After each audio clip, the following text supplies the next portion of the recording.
فضل ارشد صاحب ہیں، کراچی سے، پوچھتے ہیں کہ کیا کپڑوں کی دکان میں انسانوں کے ماڈلز لگانا جائز ہے یا نہیں، رہنمائی فرما دیں۔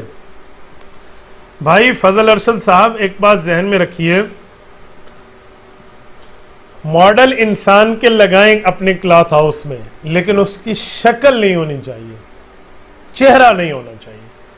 گردن سے نیچے نیچے آپ نے ماڈل لگائے ہیں جس کے اوپر آپ نے کپڑا کھول کے لٹکا دیا ہے، اس کی گنجائش ہے، لیکن آپ نے چہرہ بھی بنا دیا ہے اور بت بنایا وہاں ٹھہرایا ہے، یہ حرام ہے، ناجائز ہے، گناہ کبیرہ ہے۔ میں نے ماڈل دکانوں پر مختلف قسم کے دیکھے ہیں، ایک تو وہاں دیکھیں جو باقاعدہ چہرہ اور اس طرح کی تصویریں ماڈل کے ساتھ، اور ایک ایسے بھی دیکھیں جو بغیر چہرے کے، جنہیں خوف خدا ہے، تو وہ چہرے کے بغیر ماڈل رکھتے ہیں، جسٹ ہینگر ٹائپ اس کو ٹھہرا دیتے ہیں، باقی وہ نہیں رکھتے۔ تو میں اس پر ایک درد دل آپ کی خدمت میں رکھتا ہوں کہ جس معاشرے میں لڑکی بیچی جا رہی ہو وہاں لیف بوائے اور لیکس صابن نہیں بک سکتا۔ بیچنا آپ نے صابن ہے اور آپ نے 4 لڑکیوں کی تصویریں بنوا دی ہیں، بیچنا آپ نے کپڑا ہے اور وہاں ایک ننگی لڑکی کی تصویر آپ نے دے دی ہے لباس سے عریان کر کے اس کو۔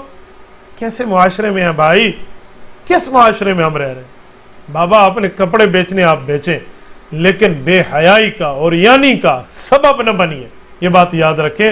اس لیے اپنے آپ کو اس سبب سے بچائیے، باقی آپ کے لیے گنجائش موجود ہے جو آپ کی خدمت میں نے بات کر دی۔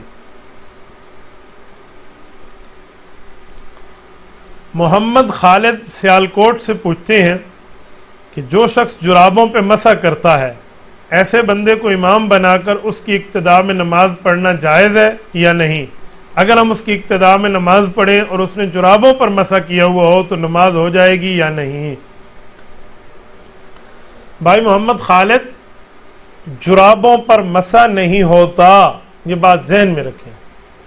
احادیث پاک میں جو جرابوں کا لفظ ہے وہ لفظ اصل میں دوسرے لفظوں کے تناظر میں دیکھیں جو حدیث میں اور لفظ بھی ہے، مسح علی الخفین ہے، اس کو جوربین سے تعبیر کیا جاتا تھا۔ حضور علیہ السلام کے دور میں جو جراب تھی وہ جراب آپ نے آج تک نہ استعمال کی ہے نہ دیکھی ہے۔ اگر وہ جراب ہو تو وہ جراب تو آج کا موزہ ہے بابا، وہ مجلدین ہیں، منعلین ہیں، وہ خفین ہیں، آج کل کی صرف جوربین ہیں، جوربین اور ہیں۔ یہ جو حدیث پاک میں لفظ ہے نا کہ اللہ کے رسول نے موزے پر مسح فرمایا، وہ چمڑے کا موزہ ہے۔ ایک بندے نے مجھے کہا کہ مولانا جراب کا بھی تو لفظ آیا ہوا ہے، حضور علیہ السلام نے جراب پہ مسح فرمایا۔ میں نے کہ ایک حدیث میں پڑھ دیتا ہوں، جو جواب اس کا وہ جواب اس کا آپ دے دینا۔ کہتے جی بتائیں۔ میں نے کہا حدیث پاک میں ہے مسح علی الناسیہ وعلی عمامہ، حضور علیہ السلام نے وضو کا مسح اپنے سر پر بھی ناسیہ کی بقدر فرمایا اور اپنی پگڑی پر بھی مسح فرمایا۔ تو کیا پگڑی پر مسح ہوتا ہے؟ کہتے ہیں نہیں۔ میں نے کہا اس حدیث پاک کا مطلب کیا ہے؟ کہتے ہیں آپ بتا دیں۔ میں نے کہا بھائی سر پہ مسح فرمایا تھا اور پگڑی کو درست کیا تھا، تو درست کو مسح کے طور پہ بتا دیا گیا کہ پہلے مسح کیا پھر سر پہ پگڑی رکھ کے اس کو صحیح فرمایا۔